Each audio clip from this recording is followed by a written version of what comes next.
જય જલારામ. શ્રી જલારામ આરોગ્ય સેવા ટ્રસ્ટ હોસ્પિટલ મેઘરજ, જિલ્લો અરવલ્લી. વાત્રક નદીને કિનારે આવેલા અમારી એનજીઓ સંસ્થા દ્વારા રોજ ઓપરેશન થાય છે. આજે બધા દર્દીને જે ફોલોઅપમાં બોલાવ્યા છે એ તમામ દર્દીઓ દ્રષ્ટિગોચર થાય છે. આમ તો હોળી, ધૂળેટી, ચાડીઓ આ ગુજરાતમાં આપણી એક સંસ્કૃતિ પ્રમાણે આ બધા એક તહેવાર તરીકે ઉજવવામાં આવે છે. અને આજે ચાડિયાના મેળા ગામે ગામ છે, છતાંય જે દર્દી નારાયણના ઓપરેશન થયા હતા બધા જ મેક્ઝિમમ દર્દી આજે બતાવવા માટે પણ આવ્યા છે. આજે વાર છે ગુરુવાર, અને જ્યારે બુધવારના દિવસે હોળી હોય ને બીજા દિવસે આટલી સંખ્યાને જ્યારે કહેવામાં આવ્યું છે, એટલે જિંદગીમાં આંખ અને પાંખ બંને જરૂરી છે. પાંખ તો એમ કરતાં નાનું મોટું પ્લસ માઇનસ કરી શકાય, આંખ માટે ન કરી શકાય. દર્દી ગામડાના છે, અમુક નાના મોટા સિટીના પણ હશે, પણ જેટલા દર્દીને તારીખ આપી છે બધા જ દર્દી નારાયણ જે ભગવાનના રૂપમાં અહીંયા બતાવવા માટે આવ્યા છે.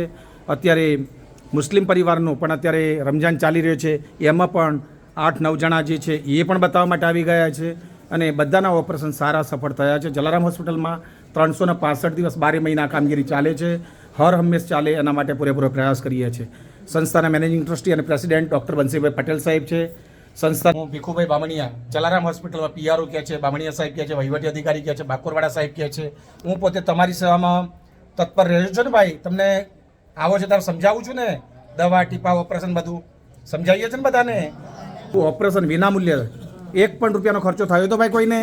અહીંયા દવા, ટીપા, ઓપરેશન, નેત્રમણી, દર્દીને રાત્રે દાળ ભાત શાક રોટલી જમવાનું મળે છે ને. અને જે કેમ્પના દિવસે જે કેમ્પ કર્યો હતો ત્યાં ગાડી લેવા માટે આવી હતી ને મૂકવા માટે પણ આવી હતી, બરાબર. કોઈ ડ્રાઈવર 5 પૈસા માગે છે તમારી પાસે?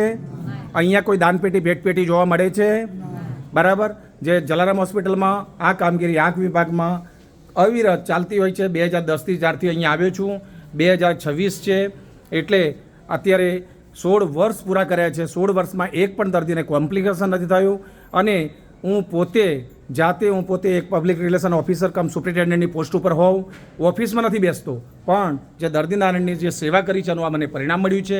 અને આજે હોળી ધૂળેટીના પવિત્ર તહેવાર, દિવાળી પર પણ આવો માહોલ હોય છે, અને આવો માહોલ જળવાતો રહે. બાપા જલારામ સૌની દ્રષ્ટિ બરકરાર રખે એની કામના સાથે બાપા જલારામને યાદ કરી મારી વાત રામ નામ મેં લીને દેખત સબ મેં રામ, તાકે પદ વંદન કરું. જય જય શ્રી જલારામ. હવે તમને બધાને જે ટેબ્લેટ આપી હતી 5 દિવસની એ તો પૂરી થઈ ગઈ હશે, બરાબર. હવે ગોળી કોઈને લેવાની નથી. તમને જે ટીપા આપ્યા હતા, બરાબર, જે દર કલાકે અને સવાર સાંજ, એ ટીપા હવે બીજી 2 બાટલી આપ્યા છે એ પણ સમજાવી દઉં છું. 45 દિવસ સુધીના હજુ જે ફોલોઅપમાં 2 વખત આવવાનું છે એ પણ સમજાવી દઉં છું. અને કોઈને કંઈ પણ તકલીફ ન પડે, જેને સુગર છે એને બટાકા છે, ભાત છે, મકાઈનો રોટલો છે, ગળી વસ્તુ છે, ગળી ચા છે, મીઠાઈ છે, એ બધું ન ખાવાનું એ પણ હું સમજાવી દઉં છું. આ ઉપરાંત બીપીવાળા દર્દી છે જેની મેડિસિન દવા ચાલુ છે એને પણ દવા સમજાવી દઉં છું. અને અધરવાઇઝ તમારા આંખ માટે હવે કેટલી કેર રાખવાની છે, ગળાથી નીચેના ભાગમાં નાવાનું મેં કીધું હતું, બરાબર છે, શું પરેજી પાડવાની એ સમજાવ્યું હતું. અને બાકીની વસ્તુ હવે પછી પાછું હું સમજાવી દઉં છું. એટલે તમે જે તે વસ્તુ, દવા, મેડિસિન બધું સમજીને પછી ઘરે જવાનું છે, બરાબર. જલારામ હોસ્પિટલમાં આંખ વિભાગમાં આ કામગીરી બિલકુલ મફત થાય છે.